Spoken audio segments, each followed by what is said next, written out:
ជំរាបសួរលោកតាលោកយាយពុកម៉ែបងប្អូនទាំងអស់គ្នាថ្ងៃនេះខ្ញុំមានចំណេះដឹងមួយមកចែករំលែកអ្នកទាំងអស់គ្នាទាក់ទងនឹងការចូលប្រឡងក្នុងកម្មវិធី PLP ទៅលើការប្រឡងប្រចាំខែកក្កដាហើយលើកនេះខ្ញុំនឹងយកមកបង្ហាញទាក់ទងនឹងការប្រឡងគណិតវិទ្យាចាឥឡូវនេះនៅលើទូរស័ព្ទរបស់ខ្ញុំគឺខ្ញុំបានដំឡើងនៅកម្មវិធីឬក៏ app PLP រួចហើយដែលគេសរសេរជាភាសាខ្មែរគឺថ្នាលបឋមចឹងយើងឃើញអត់នេះថ្នាលបឋមចឹងយើងចុចលើពាក្យថ្នាលបឋមមក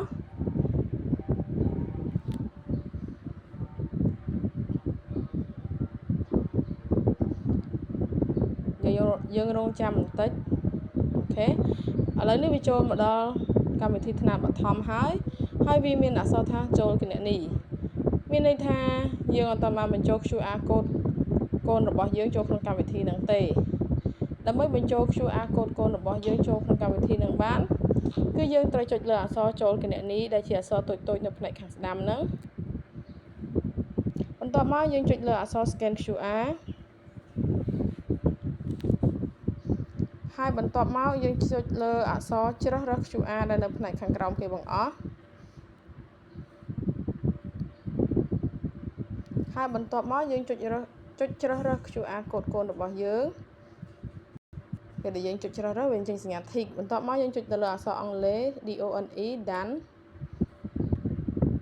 អញ្ចឹងវានឹងបញ្ចូល QR code កូនរបស់យើងចូលក្នុងកម្មវិធីនឹងហើយឥឡូវនេះចូលបញ្ចូលហើយវាចូលមកដល់គណនីកូនរបស់យើងរួចហើយអញ្ចឹងយើងចុចទៅលើអក្សរសិស្សតូចៗនៅផ្នែកខាងស្ដាំនៅជ្រុងខាងលើដែលនៅចិត្តសញ្ញាកណ្ដឹងហ្នឹងបន្ទាប់មកយើងចុចទៅលើអក្សរថាតេស្តបន្ទាប់មកយើងចុចលើប្រអប់ពណ៌ទឹកក្រូចដែលគេសរសេរថាប្រឡងប្រចាំខែបន្ទាប់មកវានឹងចេញមុខវិជ្ជាដែលយើងត្រូវប្រឡងប្រចាំខែលើកនេះគឺគេទម្លាក់ឲ្យយើងប្រឡងមានតែពីរមុខទេគឺភាសាខ្មែរនិងគណិតវិទ្យាដោយឡែកកាលពីមុនខ្ញុំបានបង្ហាញវីដេអូទាក់ទងនឹងការប្រឡងប្រចាំខែលើមុខវិជ្ជាភាសាខ្មែររួចហើយអញ្ចឹងលើកនេះគឺគណិតម្ដងឥឡូវយើងប្រឡងគណិតយើងចុចទៅលើគណិតវិទ្យាបន្ទាប់មកវានឹងចេញលក្ខខណ្ឌឲ្យយើងដឹងទាក់ទងនឹងការប្រឡងគណិតវិទ្យាគឺមានរយៈពេល45នាទីសំណួរគឺមាន30សំណួរពិន្ទុជាប់គឺ 50% ឱកាសក្នុងការចូលប្រឡងមានត្រឹមតែ3ដងទេបើសិនជាកូនយើងត្រៀមខ្លួនប្រឡងរួចរាល់ហើយអញ្ចឹងយើងចុចទៅលើពាក្យថាចាប់ផ្ដើមនៅក្នុងប្រអប់ពណ៌ខៀវពេលដែលយើងចុចលើពាក្យចាប់ផ្ដើមវានឹងចេញវិញ្ញាសាយើងធ្វើហើយតោះឥឡូវយើងចុចលើពាក្យចាប់ផ្ដើមចាឥឡូវចេញវិញ្ញាសាឲ្យយើងធ្វើហើយគេដាក់ថាចូលជ្រើសរើសចម្លើយត្រឹមត្រូវផ្អែកតាមតារាងមេគុណបើគេដឹងថា4គុណនឹង7ស្មើ28តើផលចែកនៃ28ចែកនឹង4ស្មើនឹងប៉ុន្មានគេសួរថាតើផលចែកនៃ28ចែកនឹង4ស្មើនឹងប៉ុន្មាន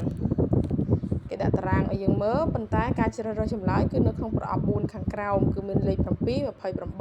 5និង4បើអ្នកទាំងអស់គ្នាគិតថាមួយណាជាចម្លើយគឺអ្នកទាំងអស់គ្នាចុចលើប្រអប់មួយហ្នឹងទៅឧទាហរណ៍ថាខ្ញុំជ្រើសរើសថាលេខ7ឧទាហរណ៍លេខ7វាស្ថិតនៅក្នុងប្រអប់លេខរៀងទី1អញ្ចឹងខ្ញុំនឹងចុចទៅលើប្រអប់ហ្នឹងតែសូមបញ្ជាក់អ្វីដែលខ្ញុំចុចហ្នឹងគ្រាន់តែជាឧទាហរណ៍ទេមិនប្រកាសថាអ្វីដែលខ្ញុំធ្វើហ្នឹងគឺជាចម្លើយទេអាហ្នឹងវាយើងគិតតាមសមត្ថភាពកូនយើងជ្រើសរើសចម្លើយនឹងតាមហ្នឹងមកតែខ្ញុំគ្រាន់តែលើកជាឧទាហរណ៍ទេតែខ្ញុំគិតថាលេខ7ជាចម្លើយអញ្ចឹងខ្ញុំចុចលេខ7នៅពេលដែលអ្នកទាំងអស់គ្នាឃើញលេខ7មានពណ៌ខៀវស្រាលហ្នឹងមានន័យថាយើងចុចជ្រើសរើសហើយឥឡូវនេះយើងចង់ធ្វើលំហាត់បន្ទាប់គឺយើងចុចទៅលើអក្សរបន្ទាប់នៅក្នុងប្រអប់ពណ៌ខៀវនៅខាងក្រោមគេបង្អស់នេះមកវានឹងចេញលំហាត់ផ្សេងចេញលំហាត់ផ្សេងហើយតើប្រមាណវិធីគុណមួយណាជួយរកចម្លើយ45ចែកនឹង5ស្មើនឹងប៉ុន្មានអញ្ចឹងអ្នកទាំងអស់គ្នាមកគិតមើល45ចែកនឹង5ស្មើនឹងប៉ុន្មានបើសិនជាយើងគិតថាប្រមាណវិធីគុណមួយណាដែលតាក់ទងទៅនឹងផលចែក45ចែកនឹង5 យើងចុចអាហ្នឹងមកឧទាហរណ៍ថាខ្ញុំយកប្រអប់ទី2គឺ5គុណនឹង5ស្មើនឹង45ខ្ញុំយកចម្លើយមួយហ្នឹងបន្ទាប់មកខ្ញុំចង់ធ្វើលំហាត់មួយទៀតគឺខ្ញុំចុចទៅលើអក្សរបន្ទាប់អញ្ចឹងវានឹងចេញលំហាត់មួយទៀតចូលគណនា36ចែកនឹង3ស្មើនឹងប៉ុន្មានគេដាក់សញ្ញាសួរមានន័យថាស្មើនឹងប៉ុន្មានអញ្ចឹងយើងឲ្យកូនយើងគិតមកយកกระดาษមកគិតឬក៏យកក្តារខៀនមកគិតក៏បានបើគាត់ឆ្លាតខ្លាំងគាត់គិតផ្ទាល់មាត់ក៏បានដែរឲ្យទៅរកឆ្លើយឃើញចាឧទាហរណ៍ថាខ្ញុំយកប្រអប់ទី4គឺ12អញ្ចឹងខ្ញុំចុចលើប្រអប់ទី4តមកខ្ញុំចុចបន្ទាប់ដើម្បីធ្វើលំហាត់មួយទៀតចាអញ្ចឹងគឺខ្ញុំត្រូវធ្វើលំហាត់នីមួយៗរហូតដល់30លំហាត់ទើបចប់កម្មវិធីគណិតវិទ្យាតែសូមបញ្ជាក់ណាគ្រប់លំហាត់ទាំងអស់មិនមែនជាប្រភេទលំហាត់ដែលដូចគ្នាឯងមិនមែនថាគ្រប់លំហាត់គេចេញមកចែកដូចគ្នារហូតទេណាអញ្ចឹងយើងកុំមើលទៅចម្លើយហើយដាក់យកយើងមើលប្រធានគេសួរឲ្យបានច្បាស់លាស់ផងអញ្ចឹងតកតទៅនឹងការចូលប្រឡងប្រចាំខែកក្កដាទៅលើមុខវិជ្ជាគណិតវិទ្យា